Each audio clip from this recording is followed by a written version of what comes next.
Tao po! Ay! Tao po! Tao po! Ano ba yan, Nay? Nakakatakot naman yung mga tahol na aso. Oo nga, anak, Diyos ko. Alam mo ba, pamahiin yan? Kapag daw tumatahol yung aso sa gabi, may kapitbahay daw na mamamatay. Diyos ko, sana naman si Marites. Puro na chismis yun eh. Tao po! Tao po! Ano kayo?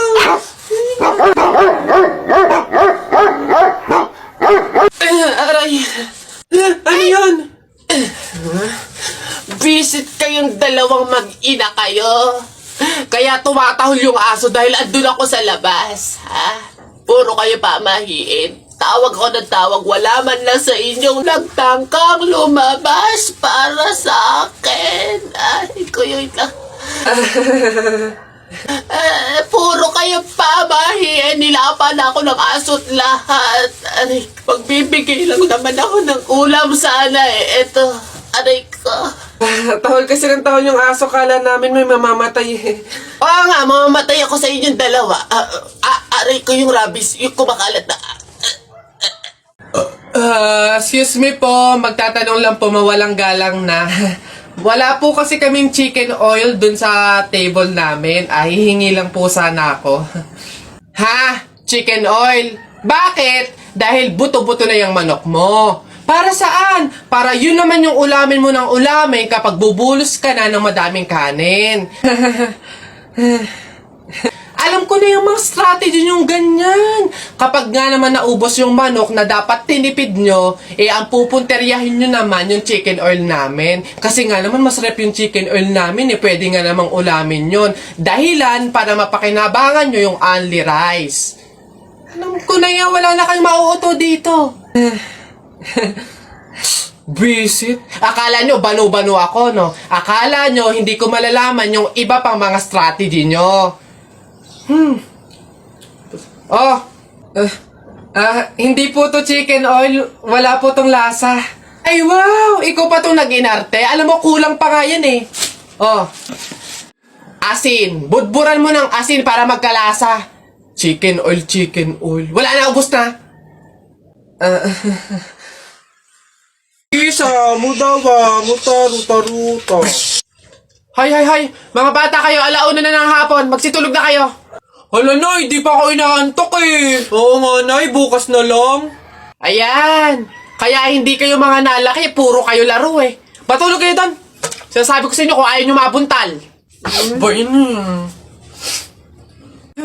Babantayan ko kayo ha. Sinasabi ko sa inyo.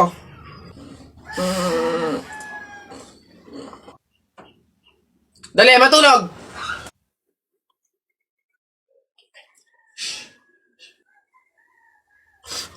Ayun.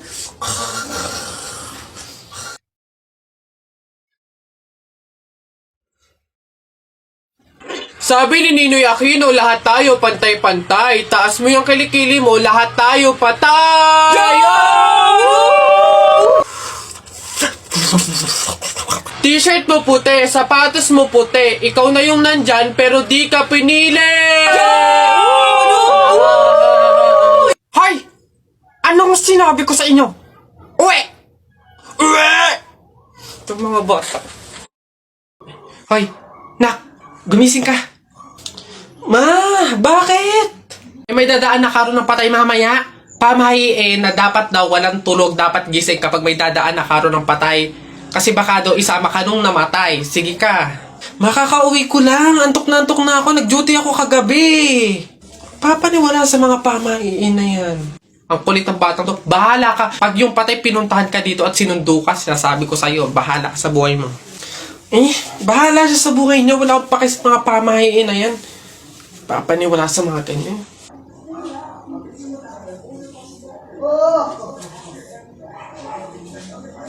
Ma, di ba sinabi? Sino ka? Ikaw yung patay dun sa kabilang kanto? Ay, ikaw yung karo ng patay na dumaan kanina. Gising ako nun. Oo, nung dumaan ka kanina. Joke lang yung kanina kung narinig mo. Joke lang yun. Gising ako nun. Ayoko! Joke lang yun! Ayoko! mabuhay, wag. Tara, buhatin na natin yung kabaong. Ay, teka. Kamag-anak kayo, di ba? Oh, hindi pwede. Pamahiin yon. Bawal magbuhat ng kabaong ang kamag-anak. Yung iba na lang. Kayo na lang magbuhat dito. Ikaw, yan, kayo. Ay, kami po. Ay, hindi po. Kamag-anak po ako. Pamangkin po ako niyan. Ay, ako rin po hindi kasi ninang ko po yan eh. Kamag-anak din po ako kasi kapatid po yan ni Papa. Ganun ba? Kayo. Kamag-anak ba kayo? Kayo na lang magbuhat nito, sige. Ay, kamag-anak ko din po. Tita ko po kasi yan eh. Ako naman, kapatid. Lalo na po ako po yung anak eh. Siya. Paano yan? Wala tayong magagawa. Kailangan sundin yung pamahiin talaga. Siguro, iwan nyo na lang yan dyan. May magbubuhat naman siguro kusa yan. Iwanan nyo na yan dyan. Ayaw nga po, dapat talaga sundin yung pamahiin. Baka kasi may mangyari pang masama. Sige po, iwan na lang po natin. Po. Tara na. Bye, Nay. Bye, Tita. Anak! Joshua! Oh, Nay. Magsilab ka nga doon sa harapan. Ha? Bakit naman? Eh di ba't kakalibing lang ng lolo mo? Pamahiin yon. Kailangan magsiga para makapunta agad sa langit yung lolo mo. Ganun ba? Sige. Mga pamahiin na yan. Wala naman akong Nay! Wala akong masigang kahit anong basura dito. Ano ba yan? Bilisan mo, Joshua. Napakasimpleng bagay hindi mo magawa, ha? Kahit ano, sigaan mo. Bilisan mo. Kahit ano.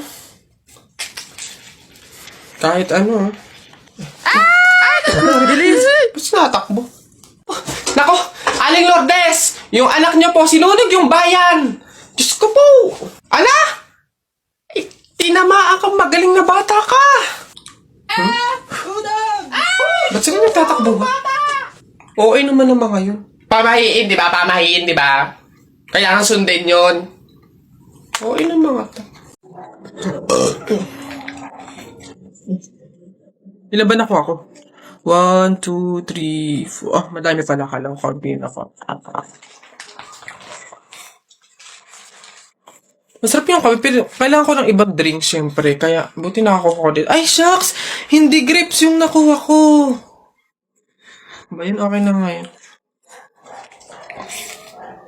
Masarap nung kape, pero feel ko kulang to. Buti na lang nakakuha ko nung madami sa kanila. Hindi naman nila iinumin lahat, hindi naman ubos yung lahat eh. Madami. Paano yung kutkutin mamaya? Buti talaga madami akong nakuha kasi feel ko magugutom ako mamaya. Kaya kailangan ko ng kutkut yung madami-dami din tong mani. Hello po, kuya! Ay, hello. Laro po tayo! Ay, hindi pwede. Alis ako eh. Oh! Sige na. Ito yung sa'yo, airplane. Ito yung sa akin. Kunwari, babarilin ko yung airplane, ha?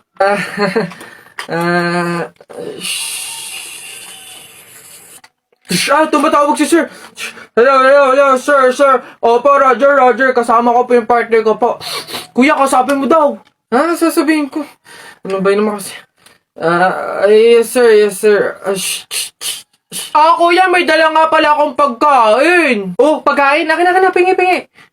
Eto kuya, ginawa namin to ni Princess kanina eh. Masarap yan. Ayoko na. Hala, Nay! Ay, kalabaw. Bakit?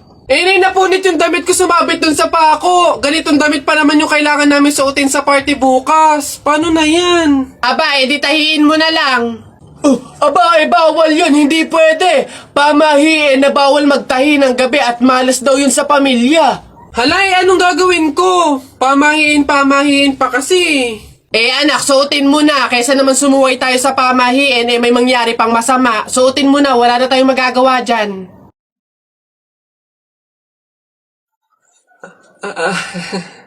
Di ba? Ay! Bagong style, unique, trending, fashion. Alam niyo naman ako lagi nasa uso.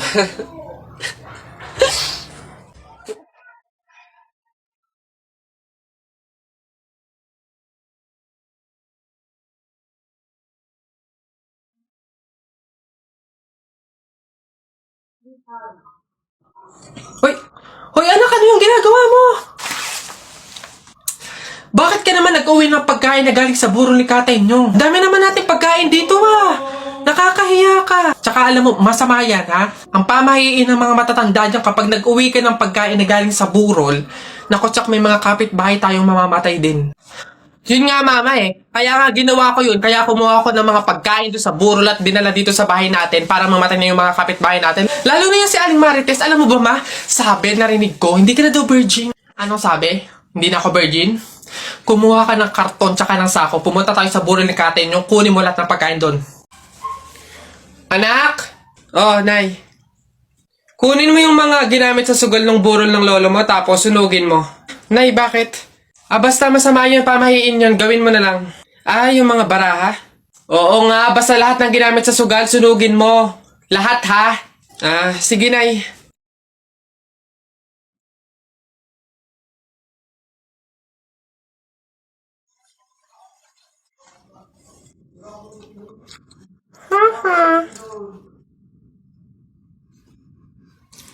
Nasaan yung mga pera dito? Yung mga pinanalo pong pera dun sa sugal ng burol. Sinunog ko na rin po kasi sabi nyo nga po sunugin ko yung mga ginamit sa sugal Ha? Bakit mo sinunog?